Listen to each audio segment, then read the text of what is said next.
You can cut it. Want to check it out. So, today we're going to have a quick tour on the online platform of the software. This is very handy when it comes to creating quick maps.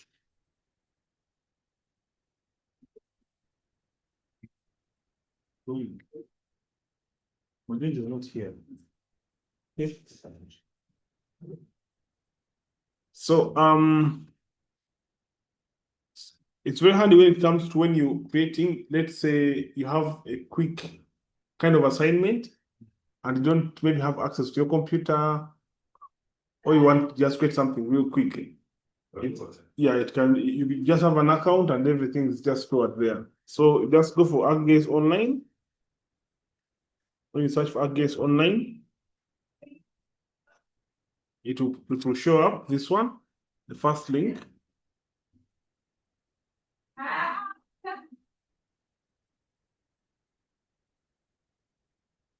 So when it opens up something like this.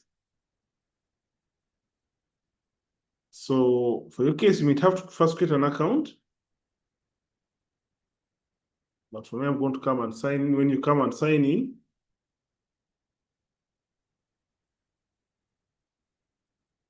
now for you, you will come here down. There's a create an account. Oh yeah, just go in Google. Sign in Google. Yeah, that could also work. But is that sign in or create an account with Google?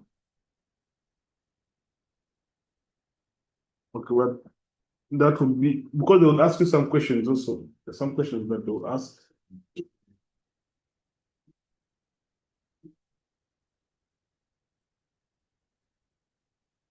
So when you're creating an account, make sure it's a public account. Yeah, because the other accounts are kind of paid. And trust me, it's not cheap. It's expensive. I wanted to share with you also some other platform.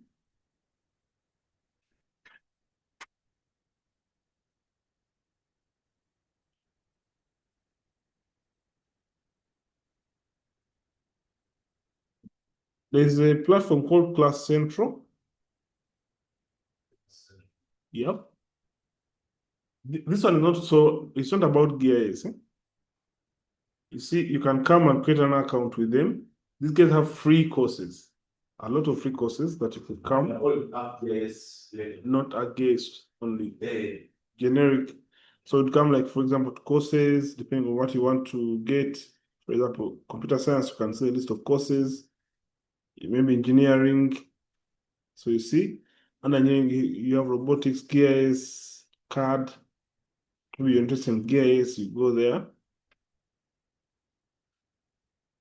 Then they'll show you some of the GIS courses that they have. Fundamentals of GIS. And some of these ones, they can even give you a certificate at the end of the introduction to GIS mapping. They're quite many. For example, if you go to, let's say, introduction to GIS mapping, let's see. You know, there's no excuse about understanding. There's no excuse. So then you go to class. It will take you where the course is there. If you're not happy with that one, that there are many, you just have to look through whichever that you want to do. There are quite very many. See, it's the time scope is not so big, 19 hours. Yeah, 19 hours. Depends on exactly what you want to do. So just thought that if you're interested, you could, for CAD, they're also there. Thank you very much. Welcome. So there are many courses. So if you want to learn, there's no excuse. Nice. And most of these courses are free of charge. So in case you want to advance, you can go there. This is that I want first skills, direction. Which can Because way. because Here, water, it's somewhere, yeah, So that's the true. problem, because now we see how we are like that type of project based, that Mm, roads, or I have project water, or I have project. Yeah. So you want first get there, then you pushed. This somebody, I'm like, now, this is where I'm at. At that time. First get the basics. When you get there, at least you have a certain point. Just build from that. Yeah. So when you create have you finished creating the account? Yeah. So there are many things. There's ArcGIS, overview, pricing, map, scene, groups, and content. So I'm going to go to map. That's where map is. You click on map, it will take you to a platform that's more like yeah. Here's us open, eh? If my Nova internet is a bit clumsy. Yeah. So you can see the interface is more like the software. So in here, you can actually have your things done and stored online. So if in case someone wants something real quick, and it's very easy to use. However, it's not as detailed as the other one, as the software itself. I think this one, they just made it for just quick works. As long as I have that, I will make properties, I can actually. Load it there, yeah. For example, there's things for example, if you can come to add, you can browse for layers, you can, if you have a layer that's maybe having a link, you can add it as URL, then you can add a layer from a file. For example, if I come to add layer from a file, it will give me some options. So you can see that they're telling me that I can drag and drop. The supported files are CSV, GeoJSON, and KML. For that purpose, so if you have a file that whatever can be plotted, then you can have also maybe adding a media, and you could even use other things. For example, if I come to base maps, I could change the base map I'm having right now. Maybe I put on another base map. Want to do that, then I can have legends if I have maps that have more out of things. This thing is quite easy. It's not as complicated. So you can save your map and then open it again. After you can print. Here they have some kind of tools. If in case you have any layer, it can show you the properties, the shapes, that. So it's not that complicated, but yeah, it can do the job. So if in case you want, come and see how things are done this side. How do we shape it before? Because like this map we are using, what is its name? Because I tried that before. I jumped on the base map by coming back to this one. This generic one. Do you know it now? That's the one that doesn't have the whatever. Yeah, it's called topography. Yeah. Correct this one. Called topography. I'm not even seeing it here. So look, we are I see current this one. Yeah, I've seen it. Yeah, so that's it with that. It's quite handy. But the moment you get here, you need to be knowing exactly what you want to achieve at the end. So that's the ArcGIS whatever, the online version. Then now let's get into the software itself. You have, maybe before the software, I want to first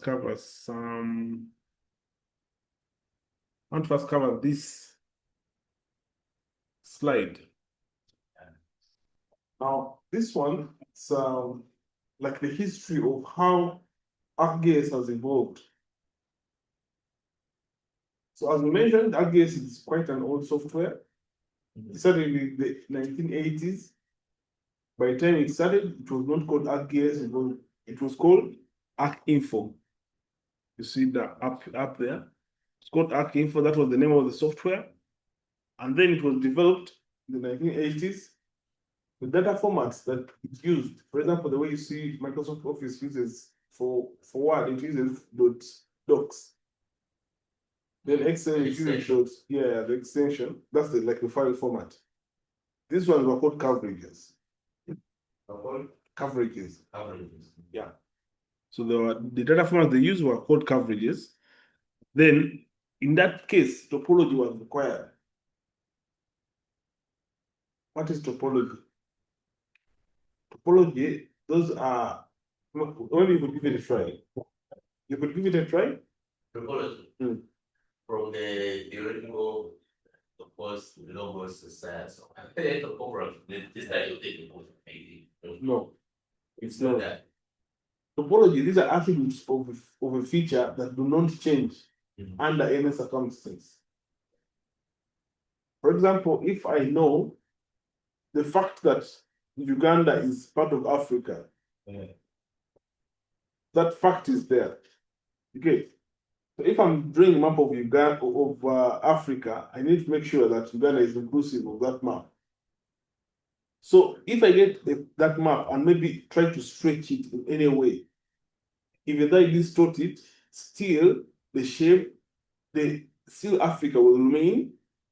Uganda will remain inside Africa. You understand what I'm saying? Like these are things that do not change, even though you stretch the map or you contract it or you try to move it around or rotate it. These are things that do not change.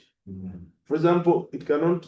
The fact that Kampala is in Uganda, it cannot change whether you tear the map of Uganda or whatever. Yeah, but facts that do not change. And then what will you ask? Why would you use these facts, or why would you do this? There are reasons to this. For example, whenever we are creating like sensitive maps, these things we put them in consideration. For example, I'll give an example that Google Maps uses. You see Google Maps using, you have a map showing roads, meaning someone actually mapped maybe the buildings, they mapped the roads. Then, whenever you are mapping for direction, you don't map on you have to have another layer for routes. Someone did the general mapping. Yeah. But now if you're mapping, then you also have to map the routes. Now, the fact is that a route has to be on top of the road. You get? So if you're mapping the routes and you don't put that in consideration or you don't put that rule, you find out that the route it can be out of the road. Yeah. You get? So if the route is off the road, then it will give you a warning if you put that rule. And how is it helpful? Have you ever been on Google Maps and then they tell you continue maybe in this direction, yet there's no road? I've seen it happen. It happens. So you find out that there's a route, but there's no road. It's not on the road. Yeah. That's why it can tell you continue, yet there's no road. You get? So for each, give you directions, it follows the routes. Or sometimes it can even give you non-motorable roads. You find that maybe it's a walkway, it's a small path, and then you're in a car, and then you say you continue. That's what Google Maps is the show. Because you first select that where you're driving, where you walk. Yes. You're driving. Then it chooses an appropriate route for you to use. That's why I suggested us driving. So you find out that actually the whole concept of what these guys use, that they have to map the routes. So when you're mapping the routes, you need to set the topology. The topology is like a rule. So you create a rule that please make sure that whatever mapping as a route, beneath it there is a road. And it makes sense. Yeah, that's now the topology. We call them topological rules. It can be one or two, or even more. So by you creating the way these things worked, that if you have to create a layer, you had topology was a must. For example, if you're going to create a map of districts, in Uganda. First of all, you need to have the map of Uganda. Then you set the rule that I'm mapping districts, but keep the fact that all the districts have fall in Uganda. That's the topology. No, that's the topological rule. It makes sense. So in this case, it was important, or it was a must to have topology for your whatever. Then, that time, that topology was complicated. It's even still complicated. Topology is something that you really need to go there when you are really guru about what you do, because it has a lot of very complicated rules that you need to have in place. So they were complicated, they were hard to use, and they had efficient data. The fact that they were complicated and for someone to create a layer had to be very specific. I'm creating a map of Uganda, but I'm creating the district. The districts have to be in Uganda, no overlap of the districts. Great. So you have like to set all those rules before you start even creating. So the data there had to go through a series of things. Hence, it had more efficient data. You get it? Then people complained a bit because it was complicated. And of course, there were some other challenges. In the 1990s, they created another software called ArcGIS. ArcGIS started in the 1990s, and the data formats that they were using at that time were called shapefiles. Yeah. However, when they created ArcGIS, they made sure that ArcGIS still can understand coverages. That allows me. Yeah, it allows to understand coverages. Because you find out that people who are going to ArcView, probably they had their data saved as coverages. So they made sure that they can actually understand that. So here, now they even messed everything up. They made topology absent. Because it was complicated, I think they were trying to, like, okay, how do we make these things simple? And then they just oversimplified it. They took away the topology. Because that was the problem. Then these things were simple and easy to use, but their data was inefficient. Was inefficient? The data was inefficient. Yeah, in the fact that you could easily have overlaps in your data and you don't know. You get overlaps. Yeah, but the other one, since it had rules, if it detects an overlap, it will give you a warning. Actually, it will not even allow you to continue before solving that overlap. But it was complicated to deal with. Yeah. So in the 2000s, they created another software called ArcGIS. Now it's like they tried to solve the problem that they're done. That's ArcGIS. Yeah, ArcGIS. Here, the data formats that they used were called geodatabases, and actually even up now, so we're using them. They have proved to be very robust. However, in the databases, we have two types of databases. We have a file geodatabase and a personal geodatabase. File geodatabase. And the personal geodatabase. Now, a personal geodatabase stores data up to a maximum of 1 GB. If you have data that's more than 1 GB, I wouldn't advise you to store it in a personal geodatabase. Then a file database can even handle up like 100 and plus GBs.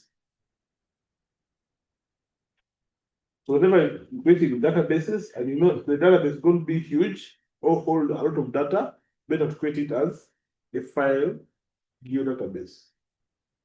Then here, they made sure that topology is optional, which is actually almost what they did. They wanted to make sure that it's not completely out, but if you don't want it, don't use it. They were sophisticated. Of course, sophistication doesn't mean complicated. Something can be sophisticated but not complicated. Sophisticated and be technical. Yeah, but not complicated. Yeah, they were sophisticated, they were not complicated, but they were easy to use, and had more increased functionalities. These moved on for, I think, over 20 years. Actually, made up to 20 years, because ArcGIS was last produced in 2019 when they introduced ArcGIS Pro. So this thing worked up to 2019. These are almost 20 years. You see, this one was improving every 10 years. Yeah. This one went up to 20 years. And now they moved to ArcGIS Pro, which they did not even introduce another type of data set. They just use the data formats that they were using before. Yeah. However, now you see ArcGIS can understand both shapefiles and coverages. Someone asked me one day that what is the difference? Because if you have these two things, the shapefile and a file data format for ArcGIS geodatabase. Yeah, that geodatabase, but geodatabase can have files inside. Okay.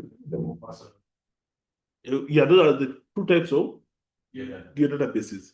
However, what the geodatabase stores, because this is a database, the formats. What it stores is called a feature class. So an equivalent of a shapefile, this side is a feature class. The class. Yeah, feature class. If you look at the two, you find that they look very similar with the shapefile, but just that the shapefile was created for another older version. Yeah. So I talked about, so we can check topology. This is what I already explained. For example, topology. Okay, topology is a branch of geometry that deals with properties of a figure that remain unchanged, even when the figure is bent, stretched, or distorted. So you see that, for example, this shape, this is the original shape, and then it is stretched. But the fact that these two are nearby has not changed. Not everything deserves to be or qualifies to be under a topological rule. For example, area is not. If you stretch it, area is going to change. Shape will change. But there are those things that will not change regardless. Like those are catalog. Yeah, that one will not change. Whether you stretch it or whatever, unless when you just about break it, but that's it. You have any question? Okay.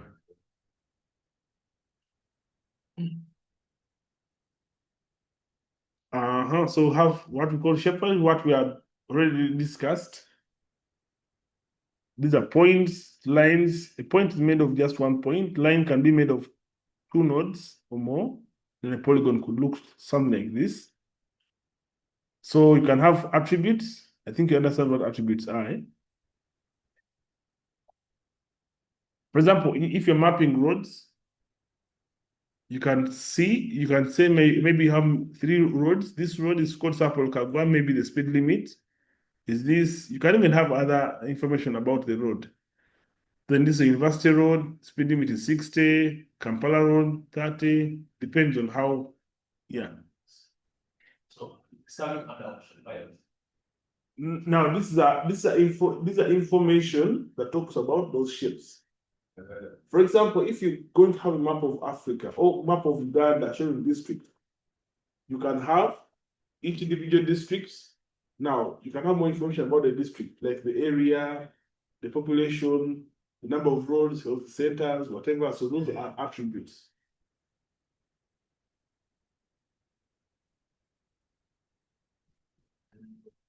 Yeah, are we together?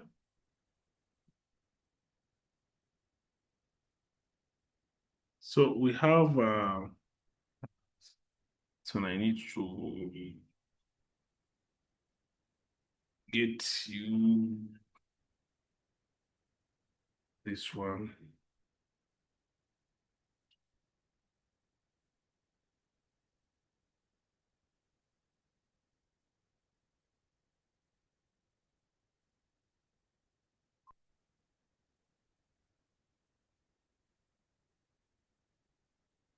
Yeah, we have these data sources. Now, as we have been mentioning, one of the biggest challenges about GIS or GIS projects, the first question I'm going to ask yourself is data. Where am I going to get the data? And we've explained this. Before you get the data, you need to look at other attributes and all that stuff, but data is a very important thing of creating.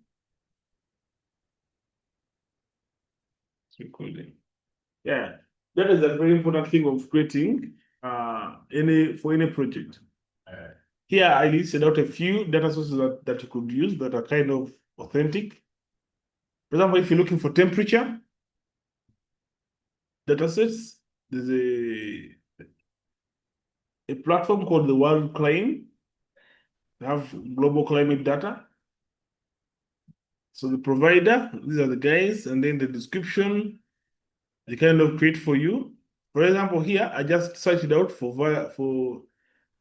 the one of 2016, but you can always go at their website and check the most latest shape they have.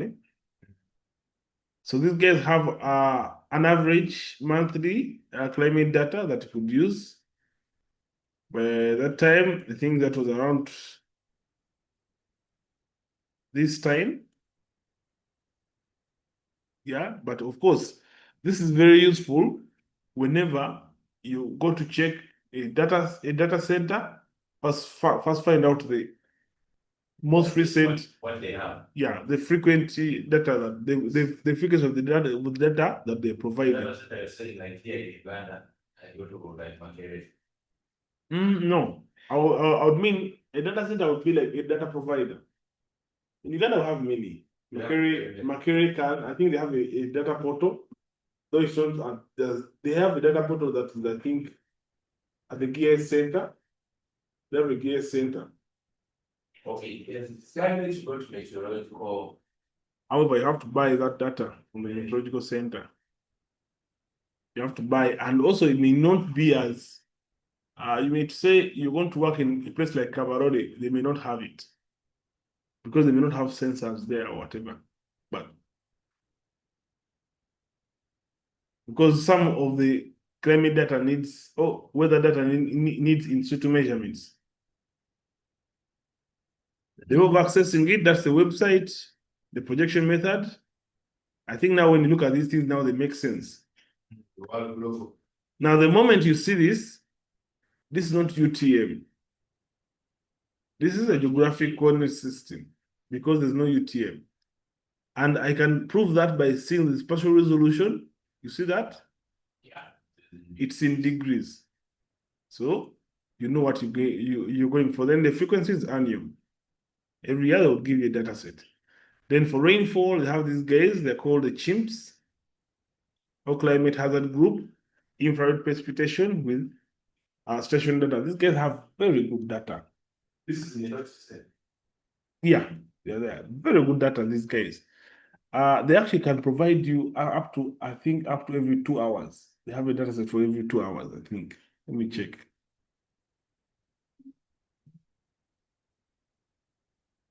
Keeps rainfall.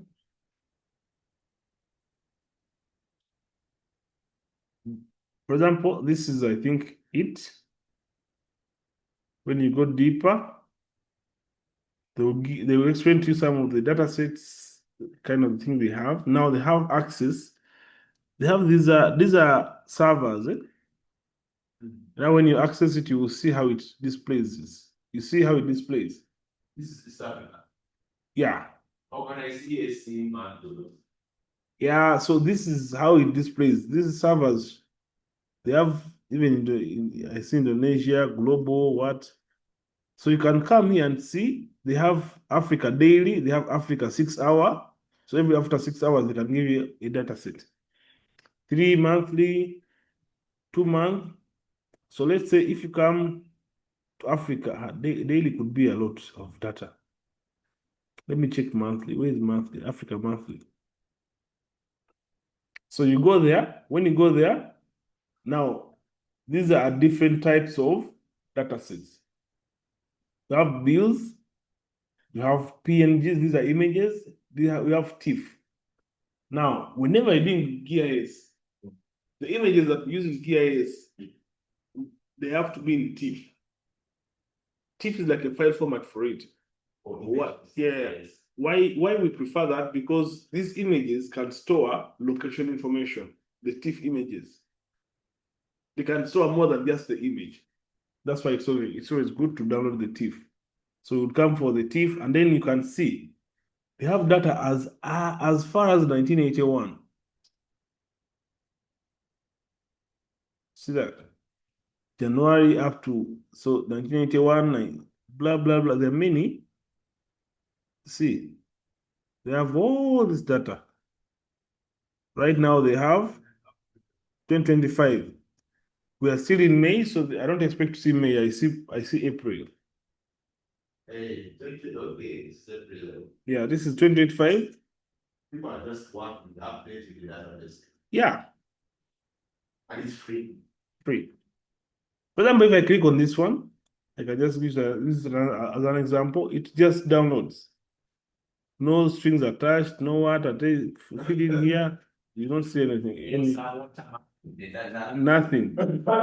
You will not find those things. Let me try to download it and see. Let me get data sets. Is there rainfall? Oh, yeah. I have some rainfall data here.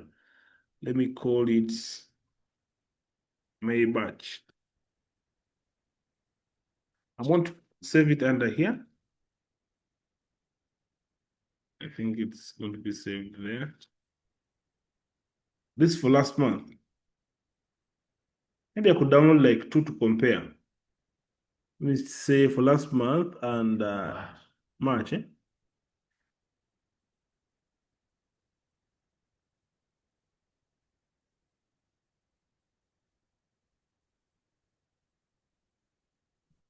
Then, okay. Let me also put Feb. Can compare and see how it looks. Put this here.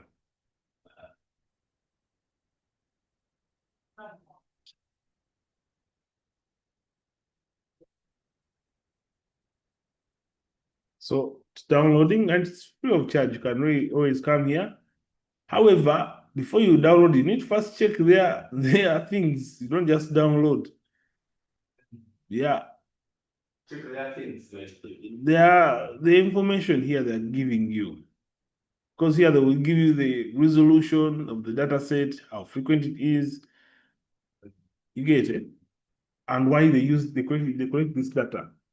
However, this data is not as, for example, because I think they have a resolution of like 1 kilometer by 1 kilometer or more than that. They whatever is big, their resolutions are big. Possibly because now, for example, if you're doing such data for small areas, you can use it, but you also put there some local data collected. For example, if I'm going to use it for Kampala, I can use it, but then I supplement with in situ data collected. Or like add some object data. I don't know, I can measure it. They can give it in situ measurements. They have some stations in around Kampala. You also have this data that you can put in. Think that this data is collected from satellites. Yeah, that's what I want. That's what I wanted to complain. That's what you're saying. That one with the resolution of 1 kilometer. Satellite data.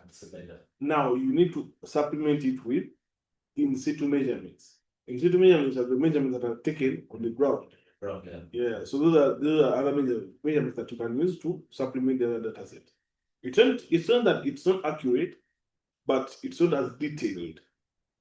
Because, for example, you can see it's not that if it's raining, it's always raining in Kampala. You may find that it's raining here, and maybe in Tinda it's not raining.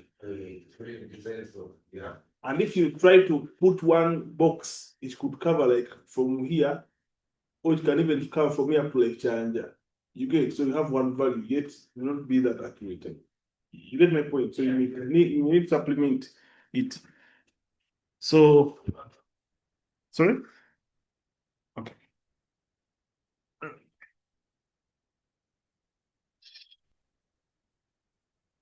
Let me copy this. The file is called what? The other file? OBS. Let me get it. That is it. OBS. Get it. This one, eh? No cracking, no what? No cracking, just plug and play. Okay.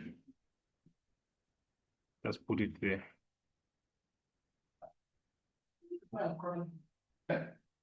Okay, someone paid for I remember it was Plaga. It's okay, no problem. I'll figure it out, I guess. Yeah, it's Plaga. Plugin, okay. So you see this data set, its resolution is around 0.05 degrees resolution. Now, if you are to compare this, if you are to put this in the normal resolution, let's check. Let me check in projected coordinate system. Let me just use your guy. Who? ChatGPT.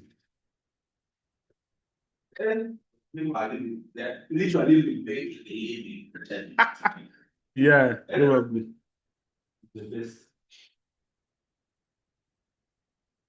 Let me see this thing.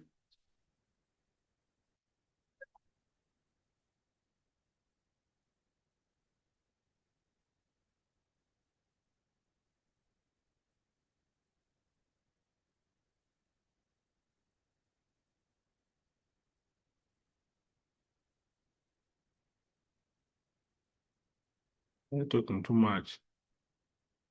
Man is putting. Yeah, so you can see this. It's around 5.6 kilometers.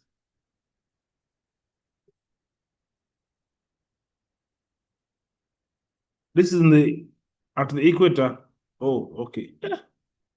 Actually, it even changes as you go away from the equator. But first, we are at the equator. So you see the resolution, that's around 5.6 kilometers. So in a space of 5.6 by 5.6, you have only one value. Yeah, so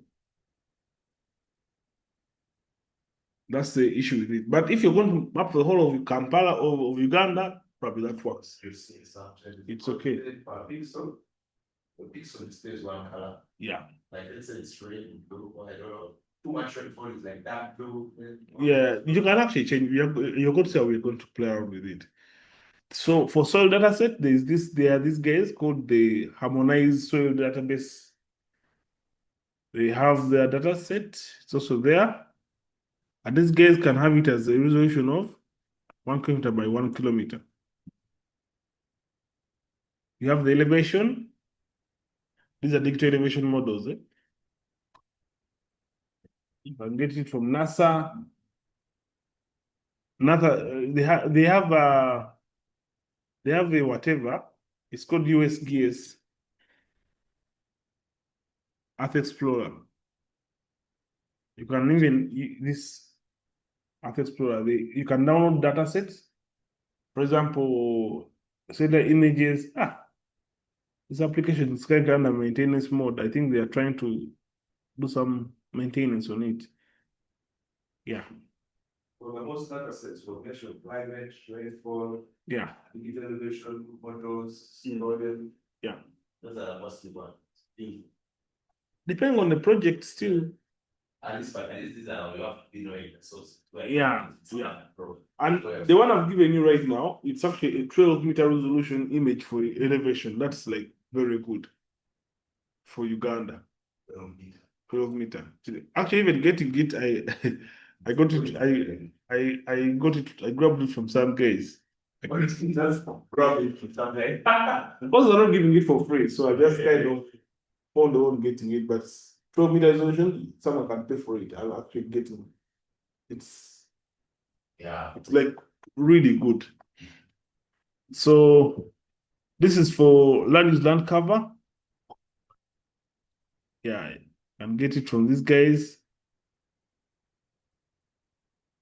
They have their projects, then the socio-economical data.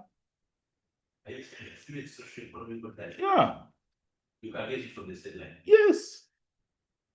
No, not. Oh no, you mean from the satellite? No, no. No. Some data. No. No, some data. Why I'm putting these are providers. For database. Even when they give you the satellite, you cannot use it. It's them first get the data, they process it, then they make it available. So, for example, the socio-economical kind of data, you would expect that there's an organization that actually got these statistics, then made a map out of them. So if in case you're going to do a project that somehow has the socio-economical aspect, you can just go to them, get the data set, then use it in your project. That's why I see that education is not so bad. Because all this I think is for the work interpretation. Oh, which one? Yeah, like for example, they just put there some leads, and you require you to know which economic activity is going on. Then you're like, this is coffee growing. So I'm sure if these guys that's how they operate in the same, like No. after the assets are sent the data, just look at it. Now this one, it's not this one is data that is picked. It's just picked. Yeah. Because this one is not really only economic activities, but even how poor people are. How are you going to quantify that in satellite? Yeah, I was just wondering about that. Yeah. How do you tell that this guy has money, this guy doesn't have money? Yeah.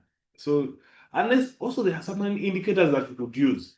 For example, in remote sensing, there's something that we call, okay, it still falls under photographic interpretation, but you can get a deeper insight. For example, if you're going to look at an image, you can tell. Can tell what is going on. You can tell the built-up areas, and you can also estimate the kind of neighborhood that is, if it's a rich neighborhood or not.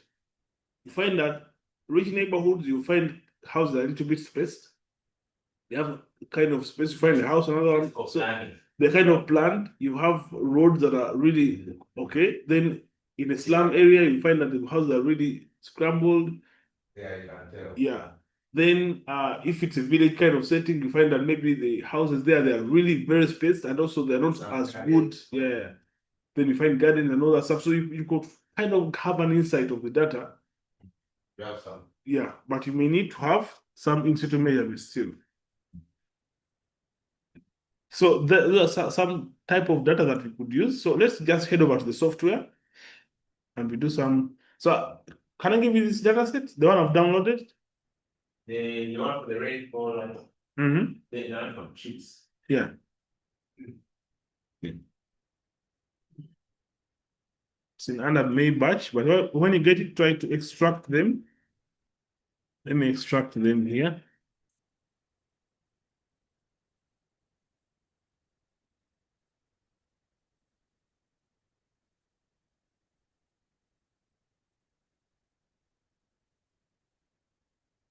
So I'll delete these ones. I won't leave the teeth only.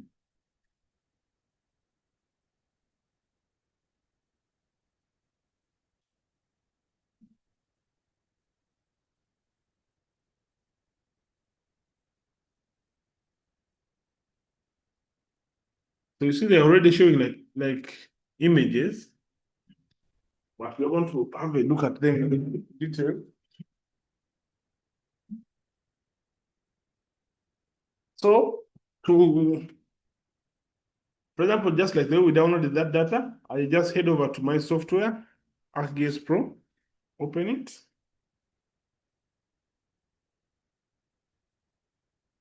Key thing here is try to have your data organized very well. Very nice. Yeah. But if you are maybe downloading data sets, put them in like a certain folder and just have them there.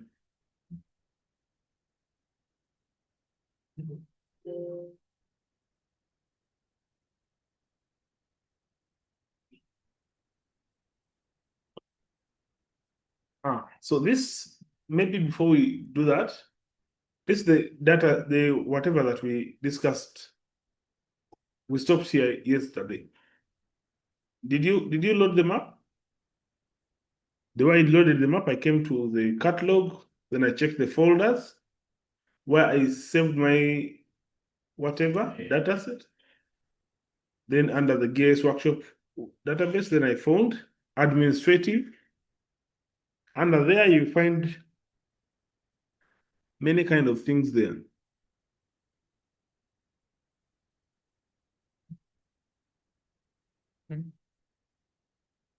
So there's this national boundary. Maybe you could also load this one. I had the folder. I did hope. Yeah, folders.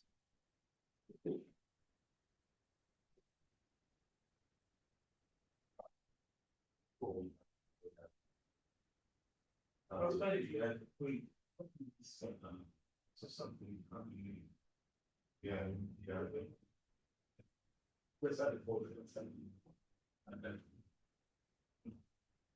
Yeah, it was done very weekend.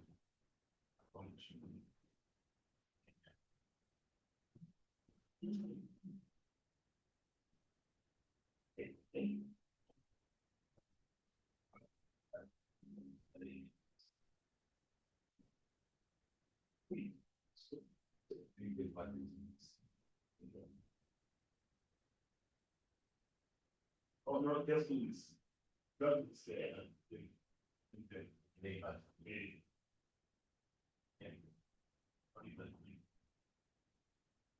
I was trying to write quick. This. When you don't do that, you're not sure. So just keep on. No, go back.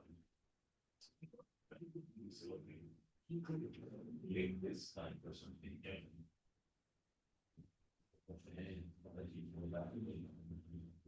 So,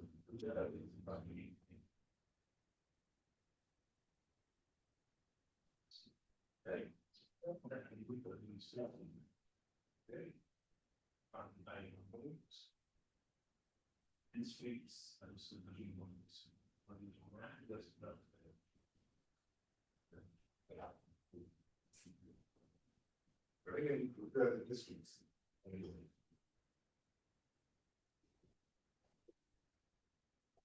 So when you put that, we are going to talk about some simple things about symbologies and all that stuff. So when you put, for example, like this map,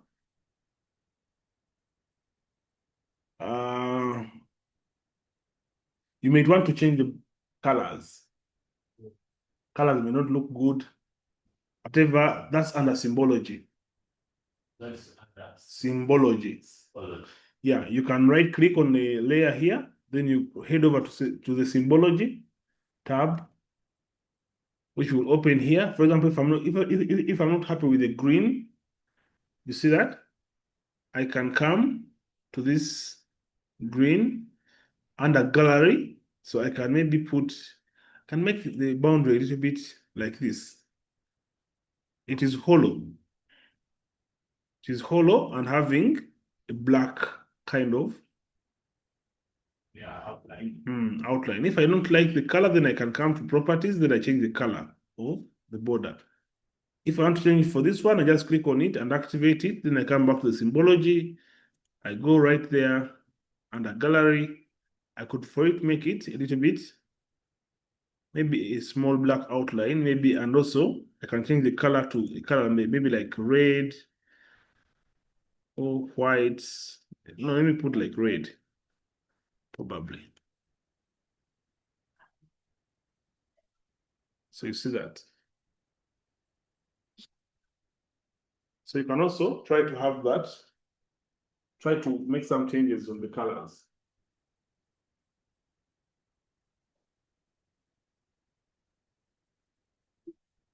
I could use the other image, the other base map if you want, the topographic.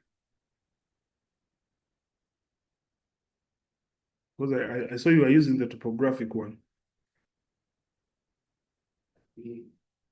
Yeah. Sorry, I'll say the one. Which one? The outline. The outline is black.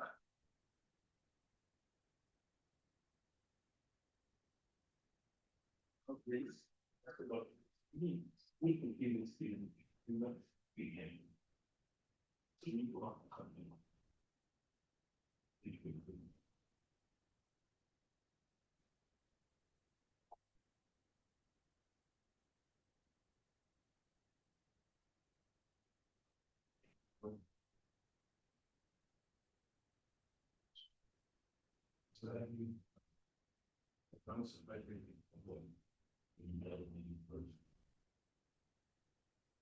Okay, I can still go, yeah.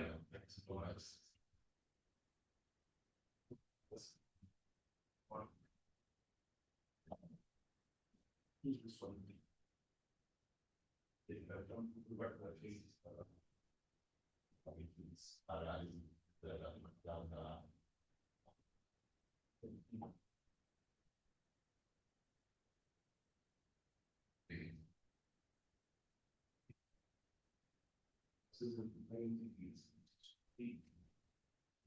It's the outer. Yeah, I'll try it. You see, like,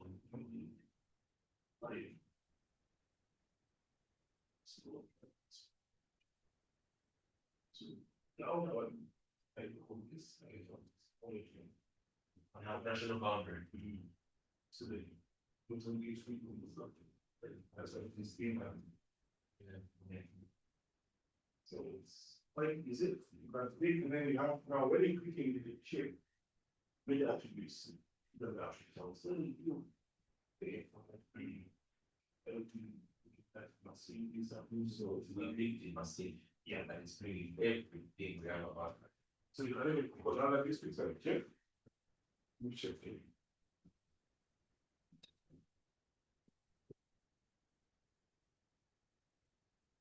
You can click on any of them and then you can see. Yeah, it's pretty important like this. Like, also, do you know that kind of study that Yeah. You can already estimate that. You can already estimate and get. Yeah. It's very helpful. You can see how much beauty we can add to our maps and Glacier. Hills. It's interesting, right? so you can have all that. It depends. So it has all the data for May I had put in 2010. I think you had put in 2013, right? Yeah. So they have now those are districts. Now there's parishes. You can put even parishes. You see parishes. That's fine. They are small. Maybe sub-counties are there. Yeah, sub-counties, parishes, and even villages. Oh. So you could come. Some counties. The villages. This could be like 0.5. Now, I think if there was a way to search for some counties, You can search. because now I can start going to Vegas. Where is it? Because I have such a sub-county. Don't worry, I'm going to show you. So have you put in sub-counties? Yeah, in sub-county. Okay, now let me also put in sub-counties and then we'll be at the same page. Where are the sub-counties? These ones, eh? We have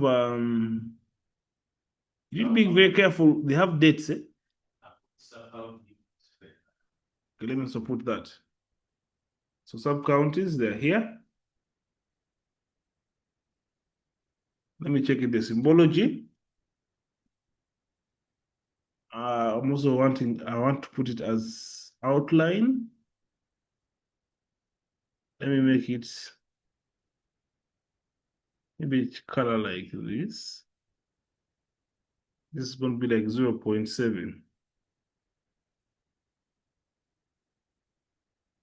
Oof.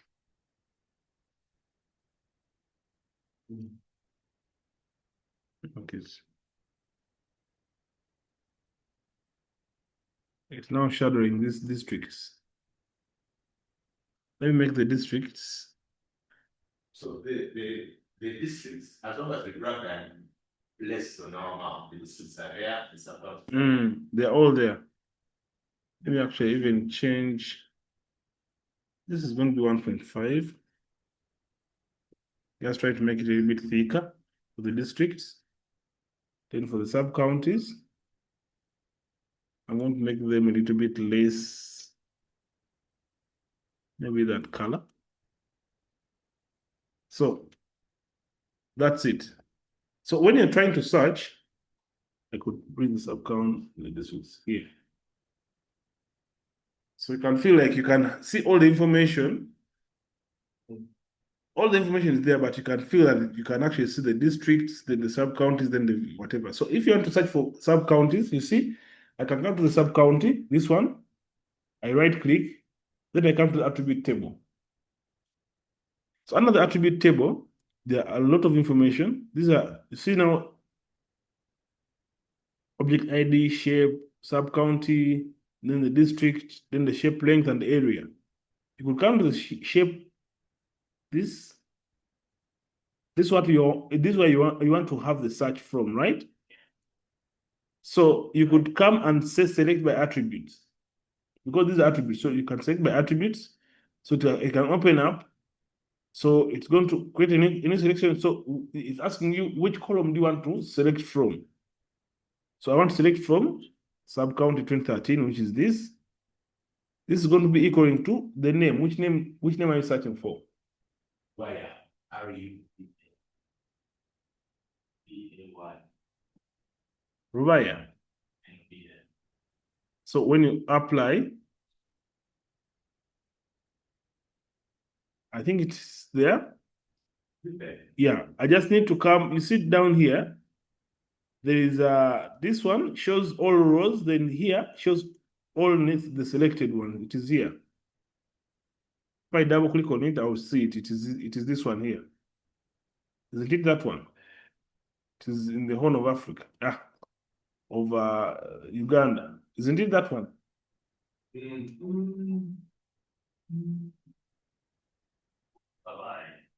Yeah.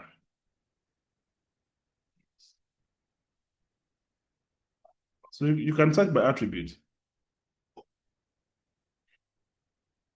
You can try to search maybe for another sub-county if you're interested to get to the things.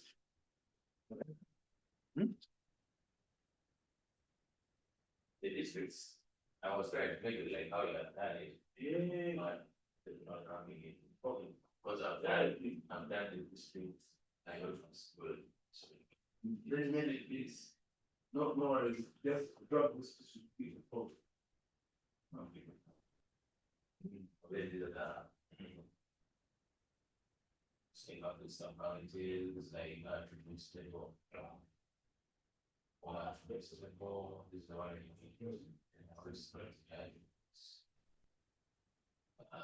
this mid section tag it's a stick where something in that. What I'm looking for.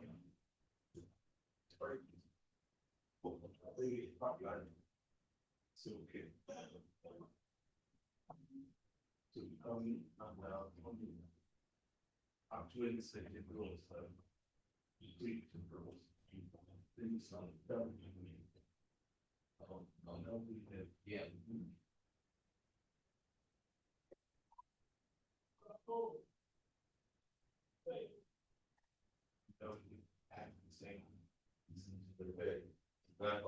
I think it's seven. You just now.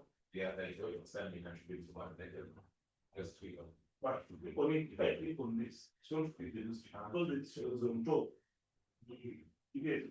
So if I click on it, so that's like display what.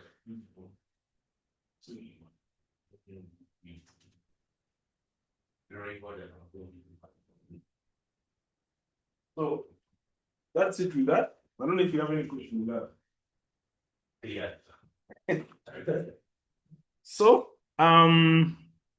with this kind of information, let us also bring in our maps, the other one that we downloaded. And we try to do some analysis on them. So, for example, if I come to the catalog, just close. It has a whatever, you see, it has this. You see this? A close button there. So, can come to the catalog, and then you navigate where the other data is. So for me, it's under rainfall data, which is this, May batch, these three. That, actually, I could even rename them. Let me rename this Jan 01. You have to be organized. Yeah. So it's good to have your data organized very well.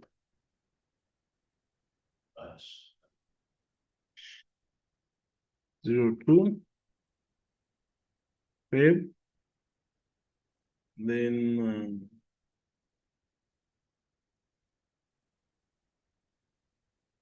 03 March. And why I'm starting with the numbers, because of the alphabetical sorting. If I do Jan starts with J, then Feb, so they will not be in order, because it will arrange them alphabetically according to the letters. Yeah, so and then just put that's why I'm putting the whatever, the numbers. Okay, so that's it. So I can now just highlight all of them, just like that, and then I drag and bring them here. See that? Yeah, you can rename or you can leave. It's not really like I must. So here we have the whole of Africa. You see why I told you that this projection system, you see the way it's actually showing you. It's looking at the Earth as if it is spherical. But since this is actually, this is what I mentioned at first, that you have these things, they're all coming in different coordinate systems. It will not give you a warning, but for you will feel like you're working in the same coordinate system, but you're not. Yeah. You get? Because when we bring in this thing, they just plot exactly where they're supposed to plot perfectly, but they are not informing you of what's happening in the background. So it triggers to you creating a final map, and you don't even know which kind of coordinate system that you have been using, because it just didn't inform it. It's assuming that you know these things. Yeah. So what I say that this data is in terms of pixels. Even when I zoom in so much, you will see that I have boxes. And these boxes have information. If I click on one, I will see that it has some information. What is box? Yes. Let me click on one, this one. It has the value. Now, this value that you see in here is the value of the rainfall. The pixel value is the value for the average rainfall for that month. I think rainfall is measured in millimeters. Yeah. You find that that's the average rainfall that was there for that month. Now, the first task that we're going to have at hand is to cut out our area of interest. Cut out our area of interest. Yes. You get? Because we're not interested in the whole of Africa. We are interested in Uganda. Then what is the main question that right now all maps are already for them? Yeah. And we want a certain area in Uganda. Let's say that we are interested in getting the average rainfall of Uganda for those months. Those months. Yes. And these maps, these photos, we have a cheat stuff for the whole Africa. the whole Africa. So you want, because you cannot, someone cannot give you a task to build, to only focus on Uganda, they bring the whole of Africa. You need kind of zero down. Yeah. Are we together? So what we're going to do, we are going to do, now we are going to use some tools to mask. So what are those tools? Now those tools, now we are getting into the software. Okay, before you go, try what you did. Yeah. Moving the cheats and drug there, but this one show. But probably that requires one or clicking right here. That's what. Pyramids. The pyramids. All right,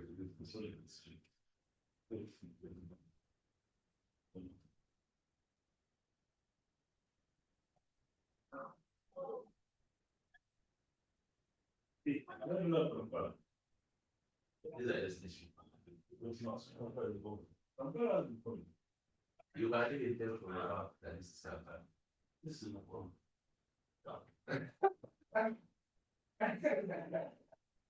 This is important. Yeah, like because it's used.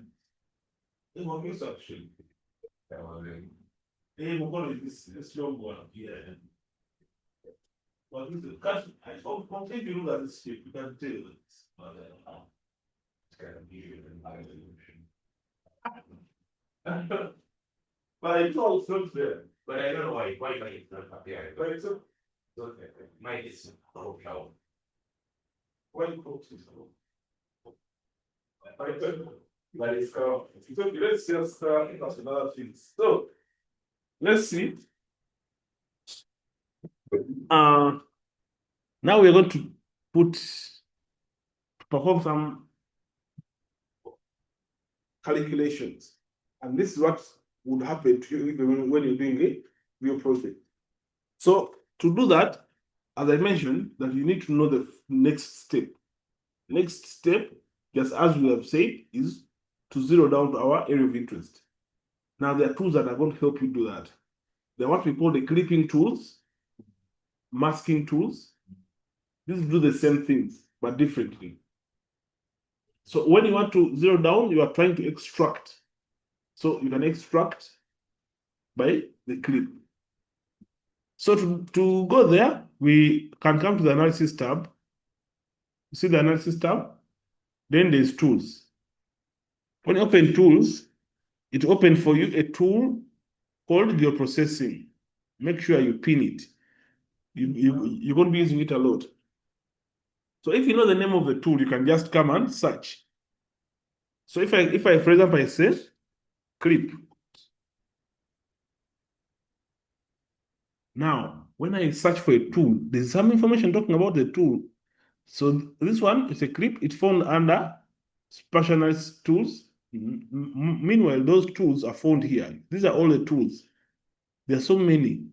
If you go in there, you find that this is extract, this analysis tools extract, then extract by clip, by select, by split. You see, there are quite many, depending on whatever you are trying to do.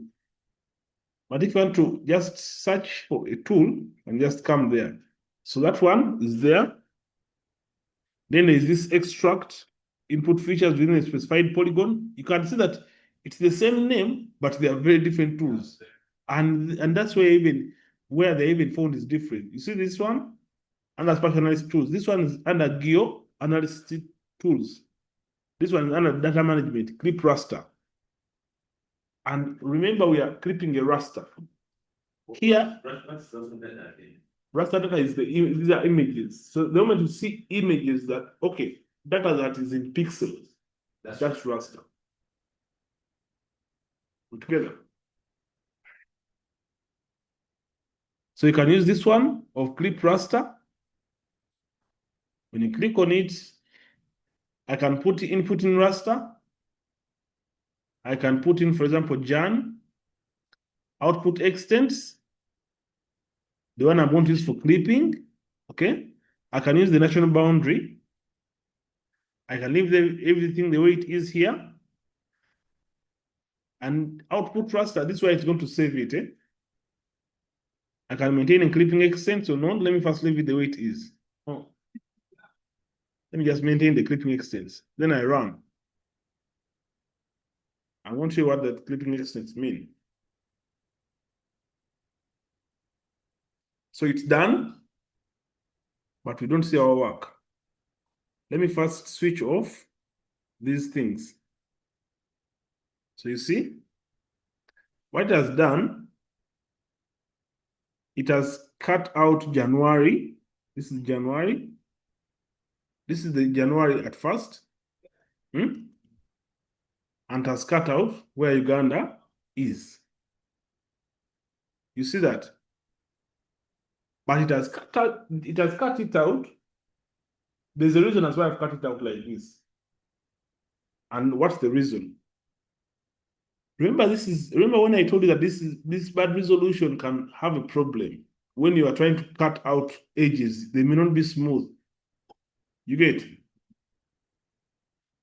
Well, you are saying you have to split the pixel into perfect resampling. So if I just go away with this, it's going to be bad. Let me show you. To do a proper clip, I could go back to the geoprocessing tools, which are here. So in here, I'm going to let me use mask, because mask will extract what I want. This extract by mask. Remember, we're using two tools, clip and mask. Clip and mask, yeah. Input raster, I'm going to put in the one that I've clipped. Oh, let me. It was 601. Clip 01. Yeah. So let me put this one. Let me put the original whatever I have put. I'm just imagining that I did not clip first. So the input raster, the feature to mask, I'm going to use this one. So this one is going to be extract. This is the name, It's going to give it. Well, let me just leave it like this. Extraction area, inside, blah, blah. Then I can run.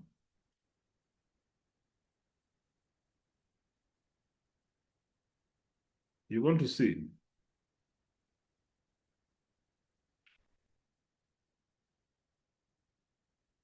So let me first remove the Jan. I remove this. No. I remove this, then I put the extract. You see the extract? You see the edges. You see what I was telling you? The edges are not smooth because of the pixelation. The pixel? It's called pixelation. Pixelation. Pixelation, when it's like pixelated. Just those edges that are not smooth. But the most accurate example. Most accurate, but I can try to make the whole that whole border like that, but right. I can try to make it smooth. How do I make it smooth? For us that you think was just giving us something that no. generic. This is a result of mask. And this is a result of clip. Yeah, this is worse. It's actually not worse. It's trying to zero down for me because I need to resample this data before I mask. I mask it. So you're giving you this, so you resample this. I resample this one because if I'm resampling the whole of Africa, it's going to take a lot of time, which I don't really have. You get it? It will have to resample this whole thing. This whole thing, and I don't need it. I'm only interested in. I think it's clear now. Okay. So next thing to do, we are going to resample. I want to do one, then you do. So resample still, I'll go back to the geoprocessing tool. Then I can look for resampling. Now, when you're resampling, actually, this is also important. Before I resample, let me show you something. You first put in the digital elevation model I gave you. Remember that digital elevation model, the DEM I gave you at the start of the class? Not so much better right now, like it needs to be an age. Just put them in the same folder. Just don't worry. Put them in the same folder.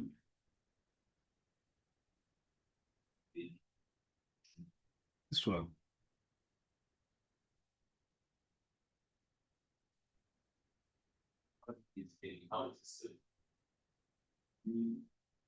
It's Uganda Yugi DM 12.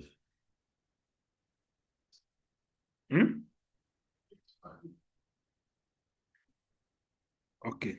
So with this one, I know it is good because the resolution is good. You see, it's kind of smoother than the other one. So let me extract this and you see the boundaries. I can even see that it takes me so long to see the pixels. You see, I need to zoom in to see the pixels, but then this rainfall, I didn't have to zoom in that much to see the pixels. You see, here I can see the pixels, here I cannot, meaning that this is more perfect. So you first load it there. Okay. So when you extract geoprocessing, let us also try to extract it by mask. Extract by mask. I'll come to input raster. I put in the Uganda digital elevation model. The feature to use, I'll put in the Uganda national boundary. Then the name, I want to name it as UGI digital elevation model, just like that. Now I can even come to the environments. Now this is where, if your file is in a different coordinate system, for example, let me see, if I check this, I want to see the source spatial reference system. I'm interested in seeing, you see this, it's in UTM, WGS84, but the zone, they have put a zone, which I don't want. You get it? I can now convert it or project it in another system. This way I can actually project to another system. So if I come back to the geoprocessing and under environments, it's asking me the output coordinate system. You see that? Yeah. So I could come to this globe. You see that? The globe. Then under here, I have two. There's geographic coordinate system and projected. You remember? So whatever we're looking for is geographic coordinate system. So I'll come to the geographic coordinate system. So it has Africa, blah, blah, and I just need to come to the world because these are the global systems. You remember what I told you, the ITRF? They're all here. 2005 is 2008, 2014. What I'm looking for is WCT for this one. You see that? Then it also has the Z.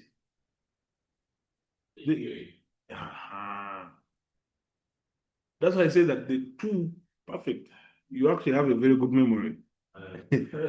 Yeah, the geoid now, the gravity model. That's why I say that XY is controlled by something different and also Z. XY? Yeah. Then also Z has a, yeah. Yeah. So this one, when I click on the Z, you see what it has. It has ellipsoidal based and gravity based. Ellipsoidal, those are the Z from the ellipse. The one I said don't use. Yes. Then we need to come for the gravity model. The gravity model, we're in Africa. And then, no. It shouldn't be Africa. I think it has to be world. Now, for us, we use the EGM 96. But these EGMs, we can all use them. I could even use 2008. But we are going to go for EGM 96. That's the one that we use in Uganda. We are on our way to design our own gravity model. I think the ministry is working on it, but it's not yet worked on. So this is the EGM. So up here, you see I have the WS84 and because this is Z sensitive because it's a digital elevation model. Are we together? Yeah, first of all, what's the great what values they are listed in by the same. Yes. So you ask, I say, I saw the same for WPS. So then I say, okay, and you can see it has given me the geographic coordinate system. Then also, the vertical is the EGM geoid. Very clearly laid out. Then I say, okay, run.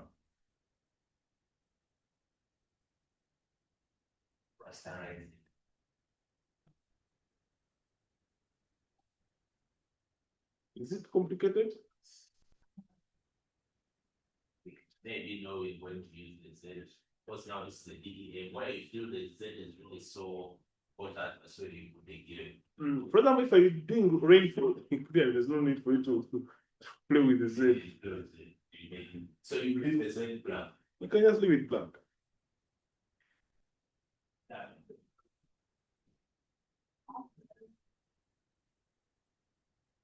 So these are things that the software will not show that it's doing, but it should just keep on doing, and you don't know why. So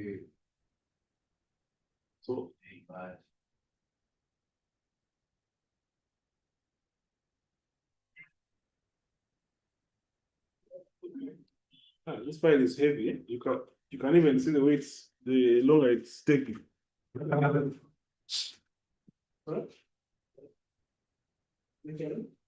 just trying to refresh this folder because I've just started in PDF, but I'm very refreshed with that folder, like inspiration. Remember. Yeah, so yeah.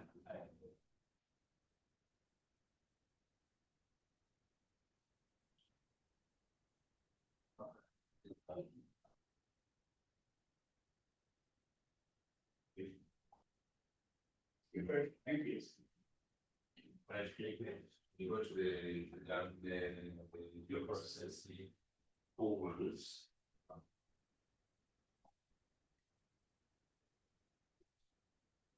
No, use the last.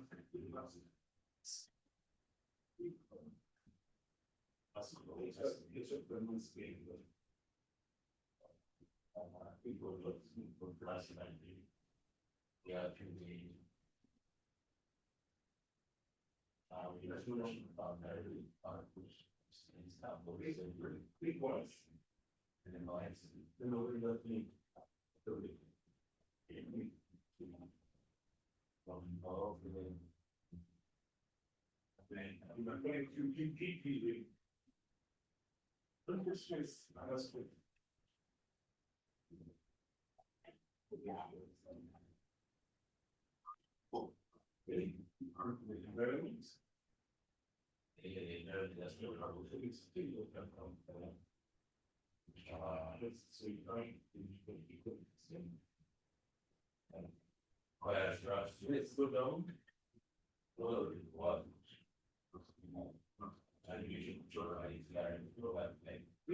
What you yeah, we use WGSC, yeah, we use WGS. I think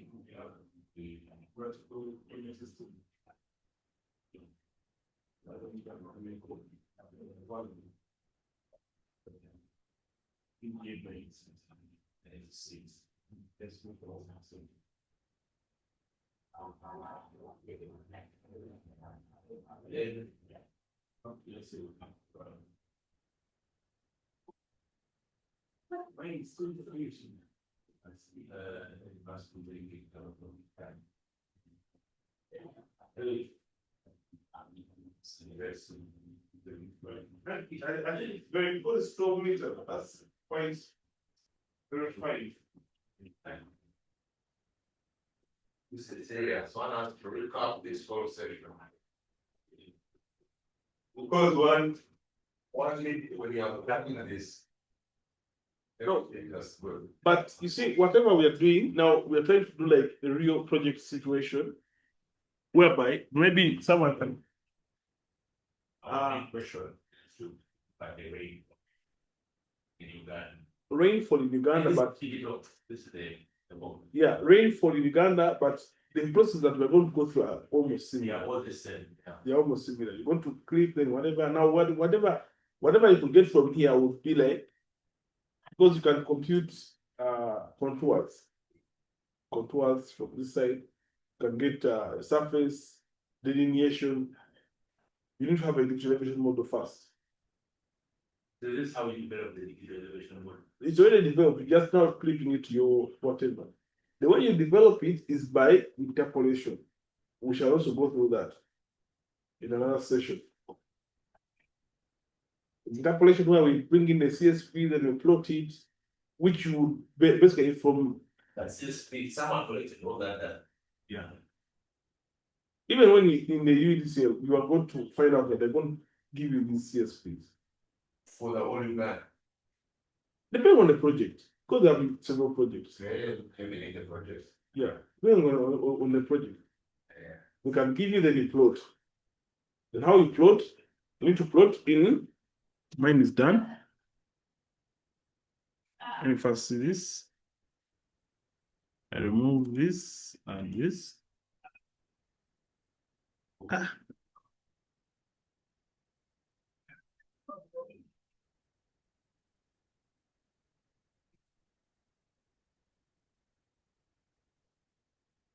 Taking quite some time to. So I think we got. Yeah. We got essentially the Uganda elevation map. And you getting projected coordinates. Projected. You getting projected. Which look at and then you say how it's better than what it's ready. The whole of Uganda. Better work with geographic. We want to work with geographic. So you pass the geographic, you it, and then you mask it. Yeah. So you see this one? You see this one. If I zoom in onto the edges, you see the edges are smooth. You see that? They are way smoother than the other one. Yeah. This is because of the good resolution it has. This is because of the good resolution it has. Are we together? So then I can remove this one. And even that one. So you're saying the UG has good resolution. Yeah, it has good resolution. Yeah. So Because it has 12-meter resolution. That's like way good. So the main reason why we did this was for there. You think the rainfall was rough, then now you're doing something that is, that is nice. But also I'm going to copy this resolution and I impose it on the one for the rain. Then I cut again the rain to see that the rain will appear also like this. So that's the example. Together.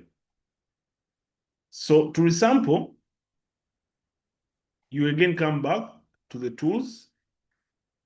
I can come and do resample. This one. Input raster. I can put in the clipped version. Then output raster will be this one with the word resample. Now the output raster cell, that is the, so it's asking you that at first, for example, it had 5.6 kilometers by 5.6. Now you want it as what resolution?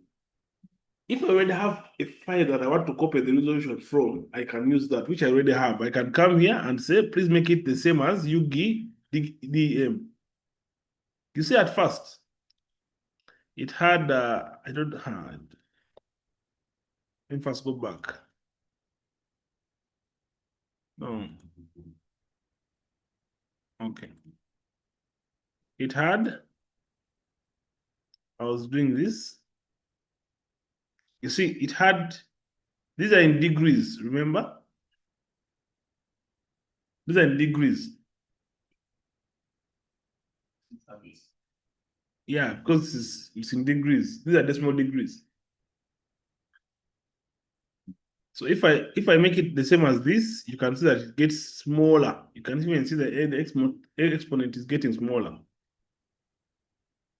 So I can come to the output coordinate system. I can also, now if I already set one, I can just come and make it the same as UGD. It will pick it automatically. You see what we set?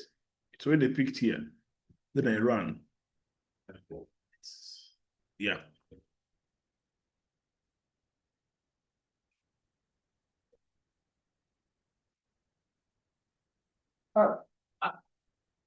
That's the way it was that I was practice. Of course. I don't think I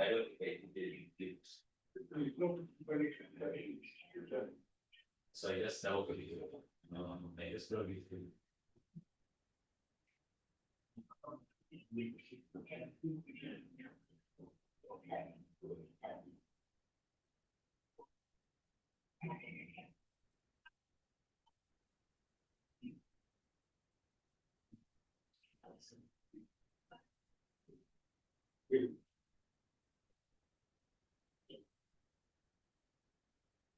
awesome.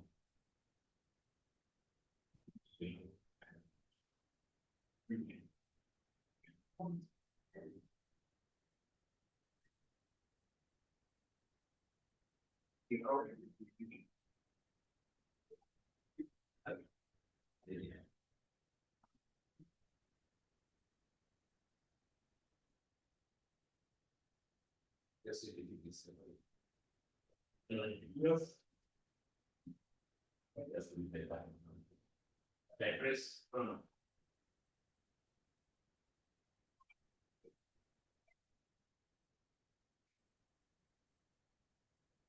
Yeah,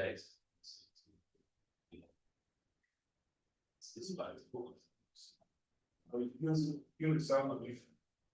There's somebody. Actually, one to the offices. Did the other person's finish? Yeah, finished, but they didn't. They finished, but I don't know.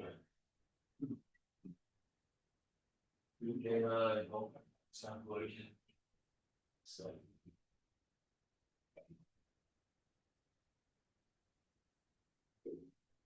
This one. For the rest of you might resample this, you might create it's like this. So say you might you might be this one. The very this one is get what design actually what are you using by so and I just found okay. Slate tree roof. Okay.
No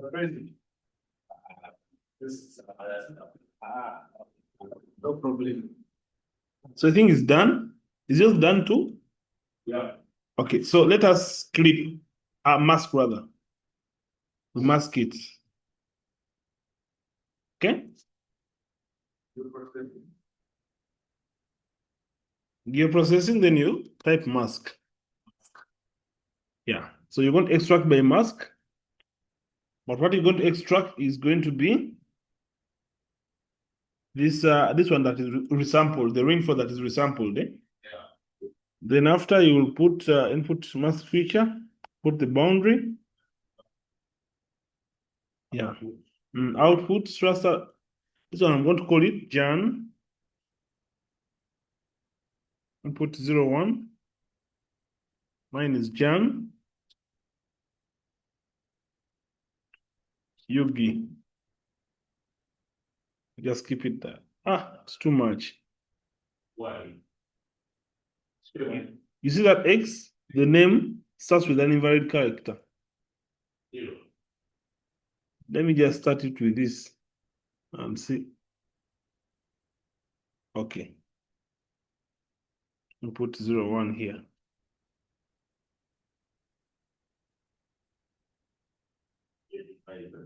Yeah. So in the environment, I think it's okay. Then I just run.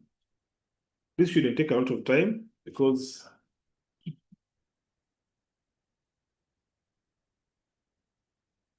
Environment, no, it's okay because we had already changed the environments last time. so you just run. Yeah.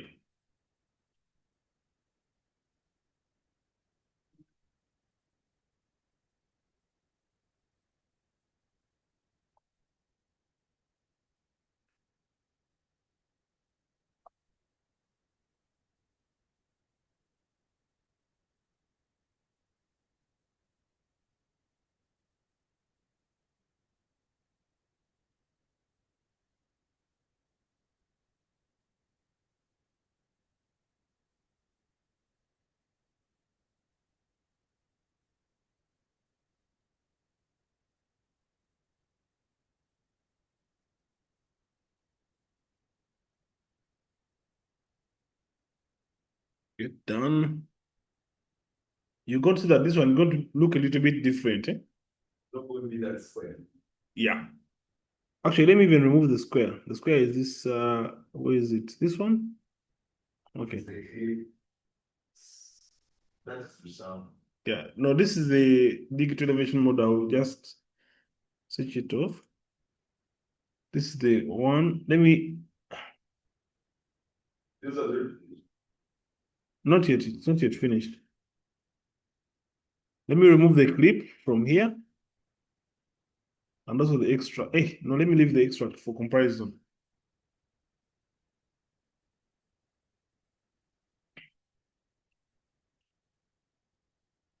It's just done. That's faster.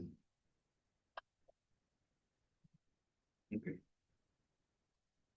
When it gets done, you can see. Then after we're going to do some small whatever, some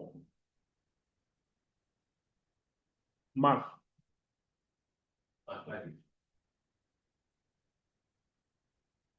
It's more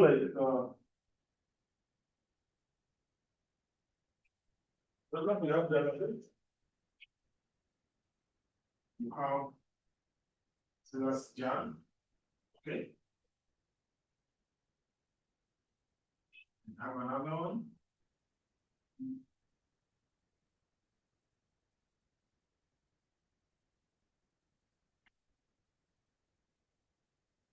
This way.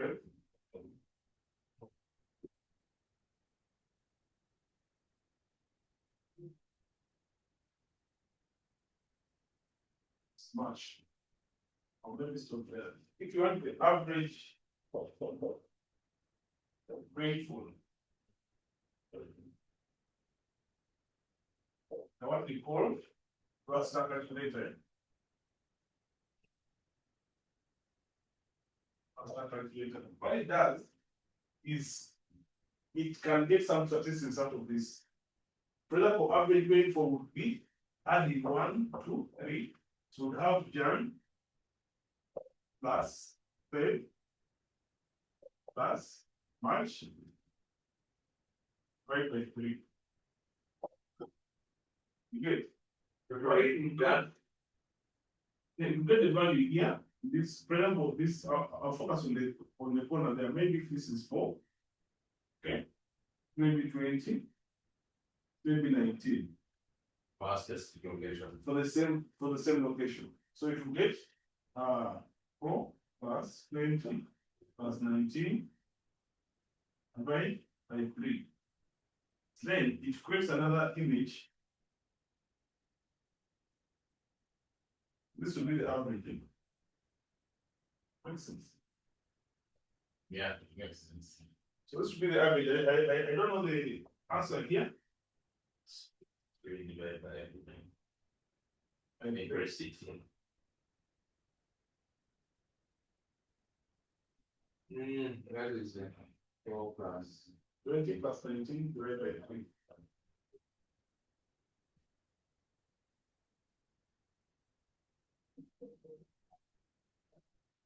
Minus 4 plus 20 plus 19 and divided by 3. 14.3 recurring. 14.3. So if you put an image that is of an average of each of the cells. Wait. So that's some kind of mathematics that you can do with the rasters. And you don't know the average, you can get things like the mean the same as average, but you can get, for example, if you have to multiply The most very most smart that is the most very median, all those things, all those computations can be done in the rasters. raster calculation. Yeah. And it's very useful when it comes to, because some processes you don't normally use. Let's say, for example, you're carrying on a project, but you need the average annual rainfall, but you have the monthly one. So from the other one, then you can try the monthly ones. So you have every month, but you need the average. You can do that. And also from research, some research studies even require some. For example, I think it's under infiltration. So infiltration is where you actually have to multiply these rasters. You find that we have to multiply raster 1 by raster 2, whatever. So it just gets those values and then multiplies them, then creates for another raster that has the results. Makes sense? Yeah, so this thing is done. Let me see this.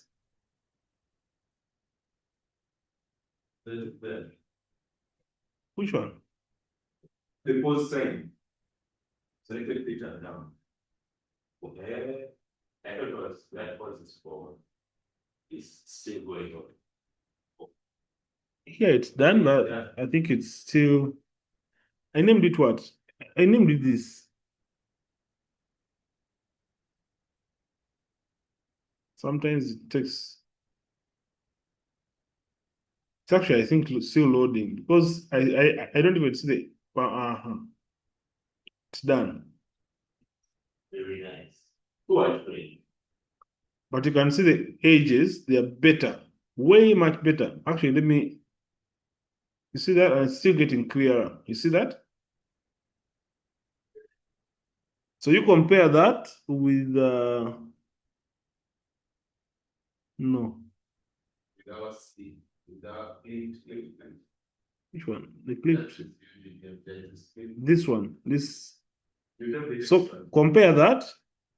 Compare this to this. You see? So it looks a little bit much better. Much better. Can't even see the colors. It's even taking long to load. It's taking too long. But that's the thing. That's the way it should whatever.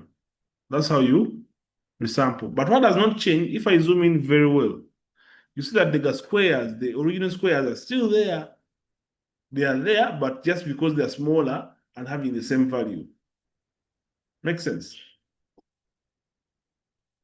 So with this, I'm not going to wait for this thing. It's taking so long. Let me remove it. Then I remove this sample 1, 2.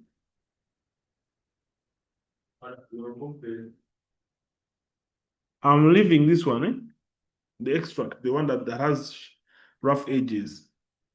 Because I'm going to extract also for the other months, and then I get an average. Am I confusing you? Send the label. Hey, okay.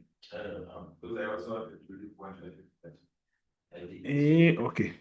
What I've done, I've removed the one that is all the ones that are resampled. I removed the one that I've clipped. Okay, I've just deactivated this.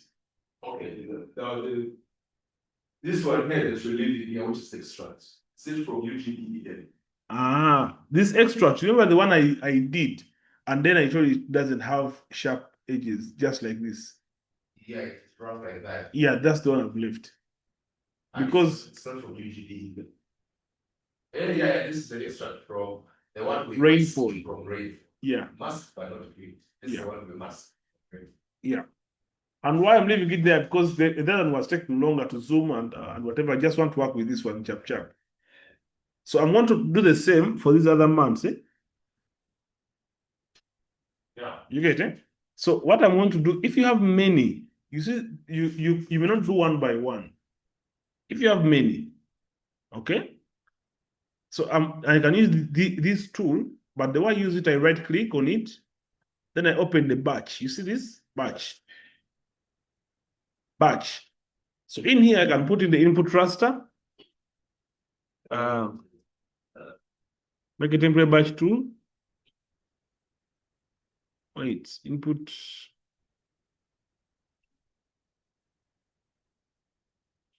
No, it has to be this.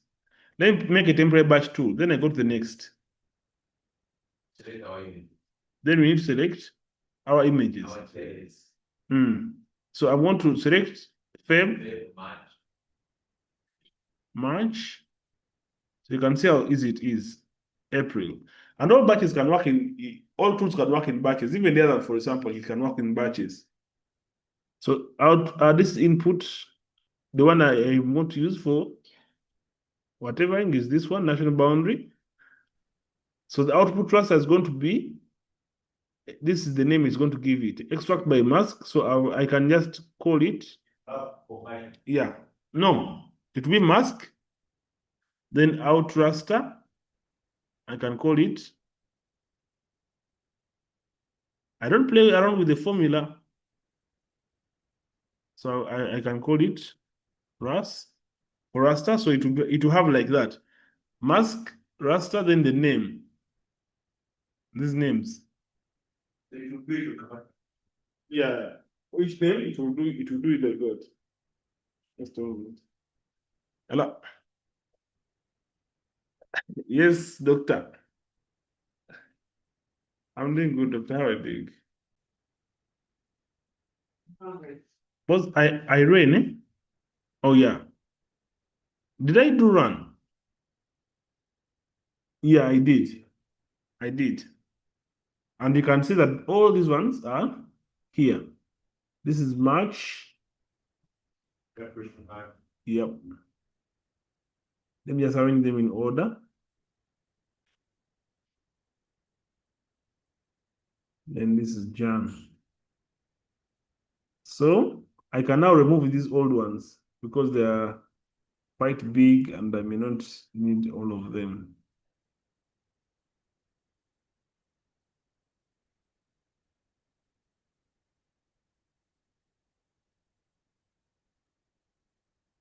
So I have these ones. Click on it, it's already resampled.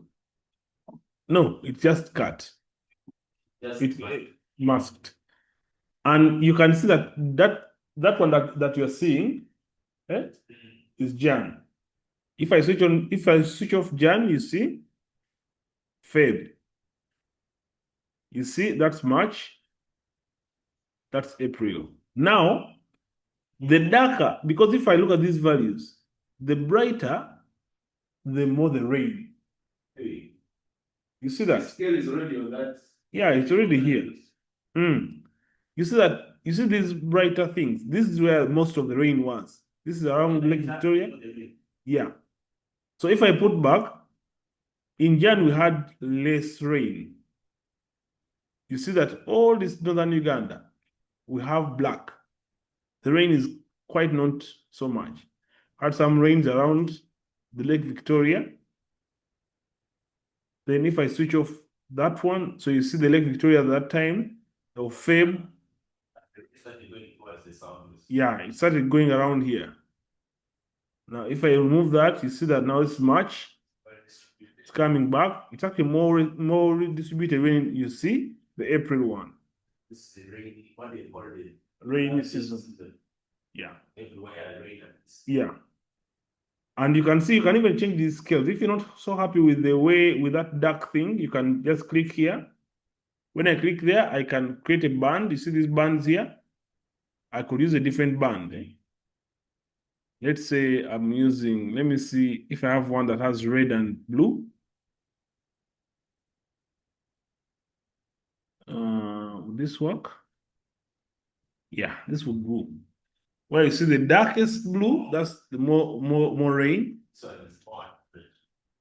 Yeah. At least was fine. Yeah. So there's this one that has, which one is that? Just click on that one. The band. You click on the band here, then you come and customize the band. All this stuff online. Sorry? Representation. Mm. Whatever you're presenting, such that and so nice. Well, yes, Well, you know, you're just pointing at the past. and they're seeing how it's moving. And it can be, ArcGIS is quite, QGIS, this type of GIS is good. You see, now this is the Jan. If I go to the next, you can see the range moving to this side. Then if I move to the next, you can see it's coming here. Then this is the time when raining. But I said this type of it is like geographic field. So you can't find anywhere where it's zero.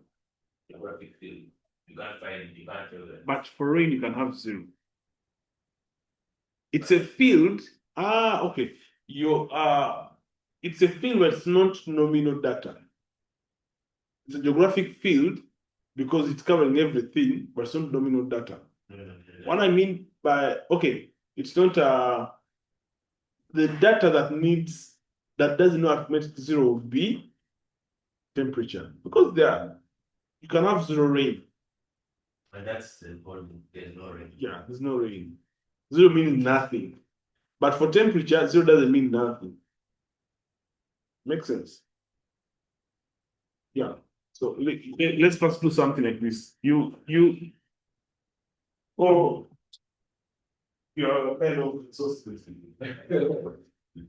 Yeah, that's right. This thing, I was still removing. Run down the patch. You run down the patch. And the bashing, see, go to more volume. You left only, was it necessary to leave any? You just left one for comparison, the extra. Right now, you know, Or go down this, yeah. you can the one that The one I just created from for example data. It's the one. It was Okay, like that's what everybody. So and it's just do a test. Switch it on. Switch it on. Yeah. yeah, these are others. This is their sample, yeah, their sample. And more. In UTD and this video. That's one you can open this.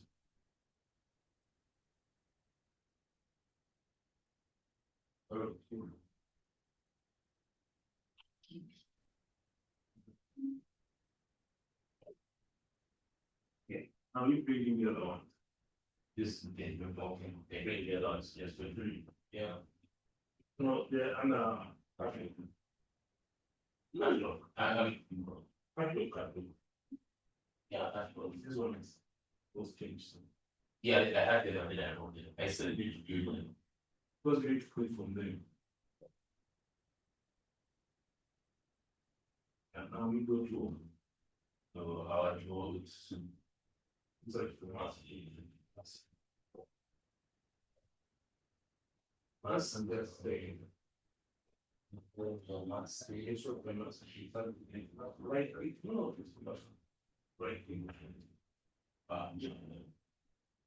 And that's what makes it.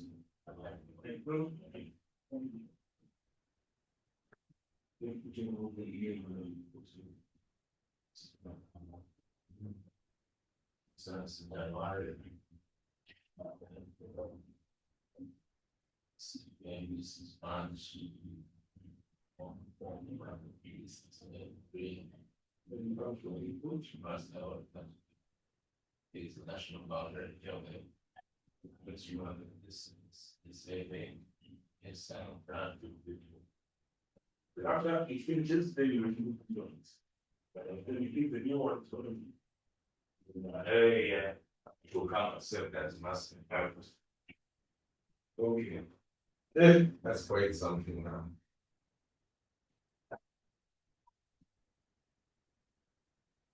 Well, today's session harder than the What? Yeah. This session was now, I think, I was thinking what I paid for.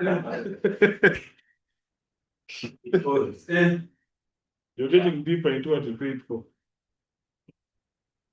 Yeah, but now I think, okay, here sometimes it's now if we didn't go through the other things, You get no.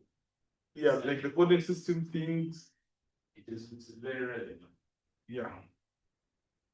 Yeah, and thank you for it. Though some people get bored by those things, they'll be like, Those are what that's not our name.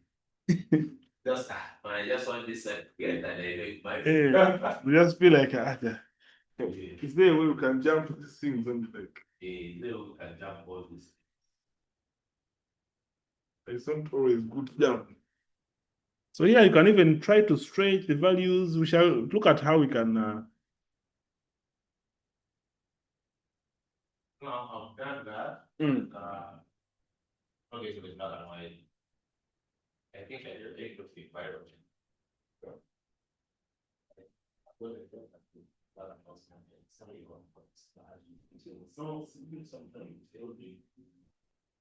No, I understand. Oh, it's right there. You see this one? This being covered, that you didn't make it for me.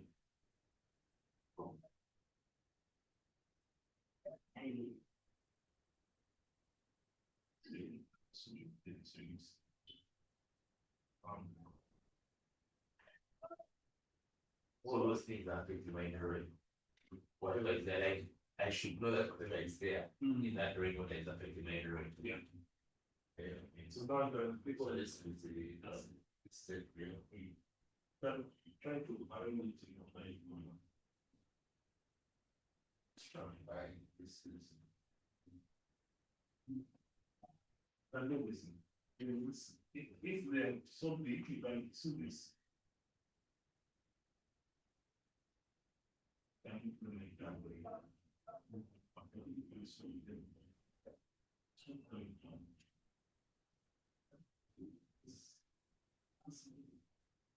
After we go to the colors, we go to the color.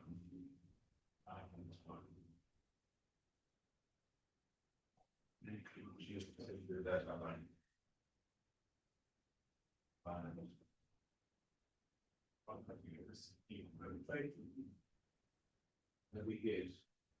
Probably by the rate system. Okay.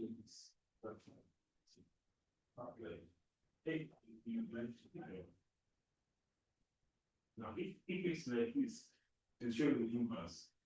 To show the inverse line was less, yeah, instead of showing us the rest of the inverse. Come and write it down. Take here.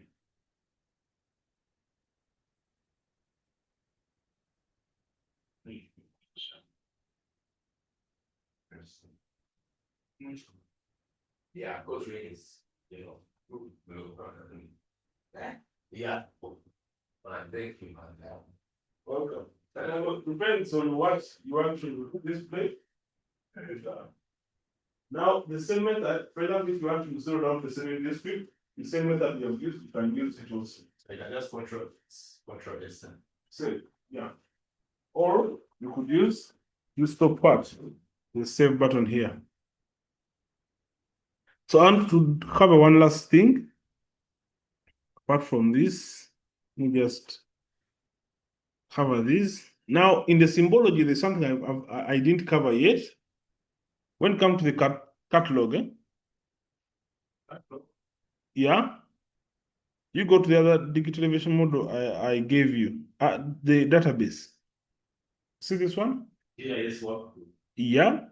Then you go under, I want points. I think I'll find them under, go to private institutions.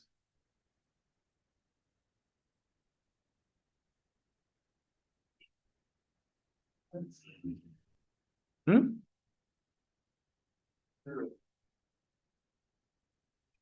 Have you seen it?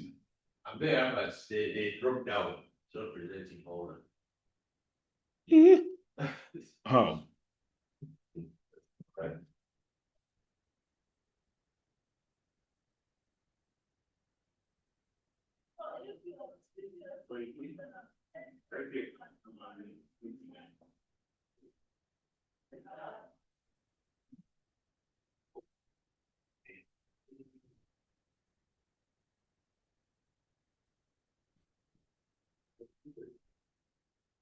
Oh, yeah, that's really important. All right, for the work.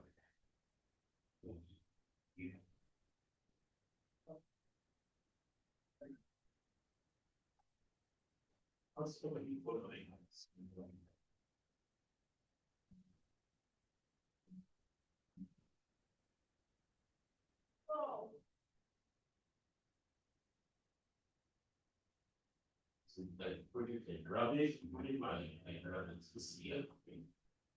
Okay. Good.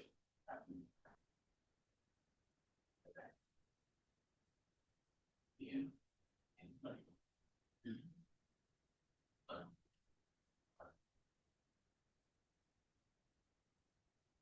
Okay.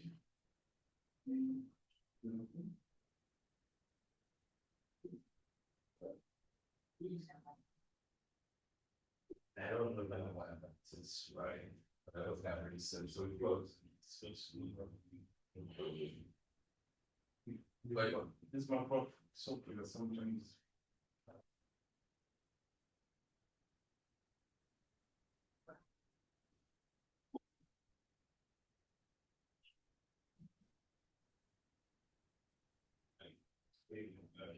Yeah, first I'll show you. But now I don't, yeah, I'm just trying all this. Because that's how it goes, the district side of the one. Yeah, everything was right.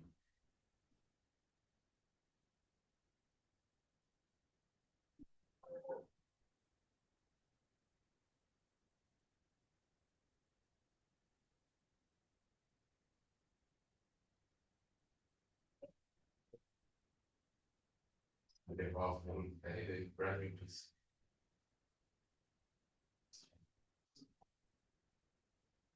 For those.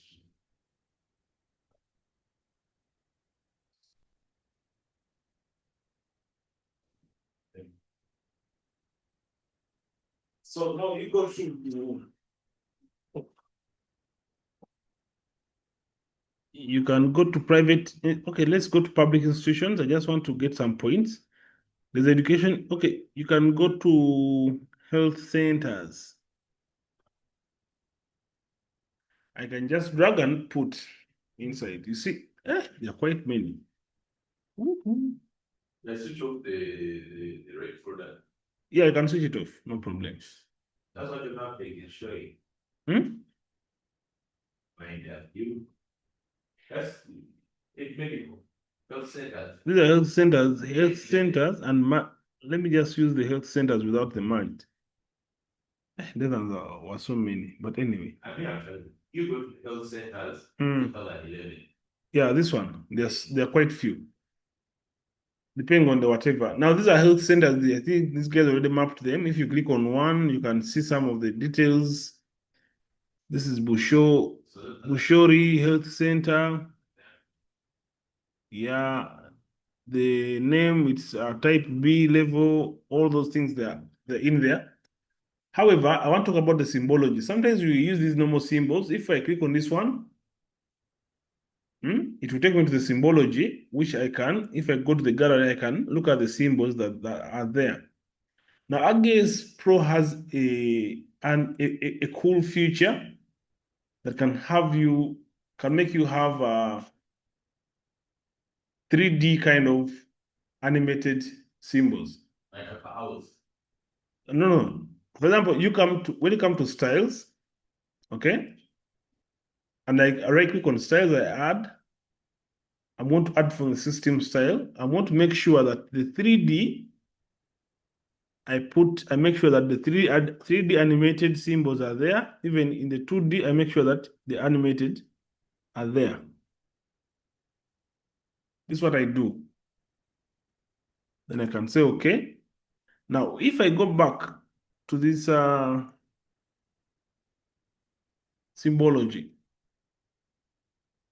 health center, symbology, and I click on this symbology, I see now I have 3D animated and the ones which are also animated. For example, if I want to, I can use this one for the sunny. You see that? That kind of thing. You get it? I go back to symbol. I could maybe make, if it's a warning, you see that? Yeah. So if you're maybe presenting some hotspots, you could use some symbols like this. If there are important points, you could use points which are. Now this is very unique to ArcGIS Pro. You will not find it in any software. Yeah. Yeah. Now your things like this. So this. That's right. So this is for rain. Yeah. So depending on what you want to do, you can use those symbols. They are there.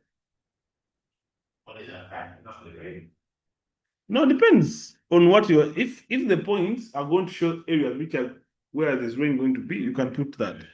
Or if you're going to put arrows, there are also arrows here. There are some bouncing arrows. There are also directional arrows. There are also these ones. Yeah, depending on what you want to do. And then there's also some 3D, but this one normally is showing the 3D pane. We don't have whatever. I've not covered that yet. What like it is? Which one? You say it will come out. These are normally when you open the 3D pane. Okay. There's a 3D pane. You just come to insert and then you insert a new map. Then you insert an axis. I've not covered this, but just to show you. You see this scene? We have been in map, but scene is for 3D.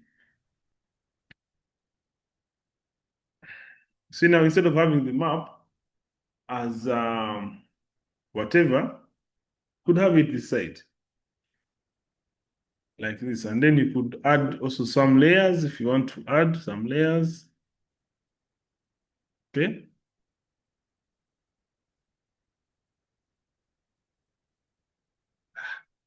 It's taking so long. So they're going to pop out. No, it depends on how you've put them there. They don't just pop up. This thing is taking so long. But this is it. So it's on the axis. It will take some time to 3D normally takes a lot of time to load stuff.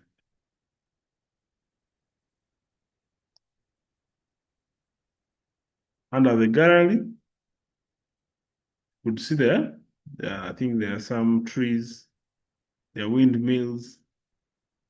How do you approach the skyline? I went to insert, then map, Then I put in a new global scene.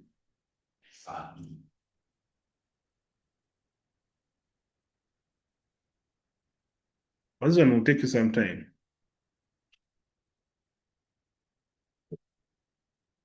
So that's why we're going to stop today and continue from there tomorrow. Should I get inside? Sorry. Insert, The map. then, Okay. yeah, that's for 3D. But from normally takes time. We shall look at that. In fact, what I was meaning is for you to add that the 3D animated, but not for scene. Just okay. That's under symbology. If you right click and go to symbology, you mean to start, start with the styles. You find them in catalog. Catalog, you see when you open catalog, it opens like this. Then you come to styles, you right click, just expand, then you right click, then you add, then you can add from style. You find that they are there. Make sure that ArcGIS 2D is there and also animated is there. Then in 3D, you make sure 3D animated is also there.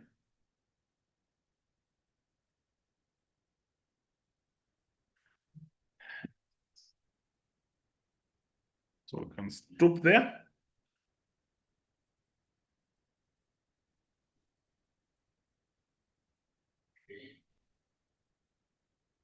Yeah.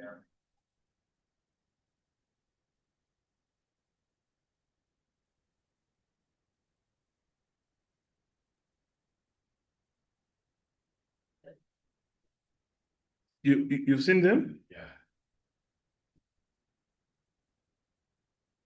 Quite also there.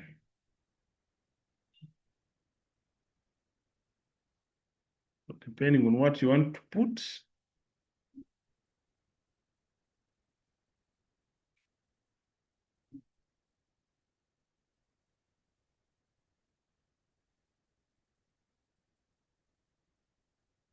So after I can close.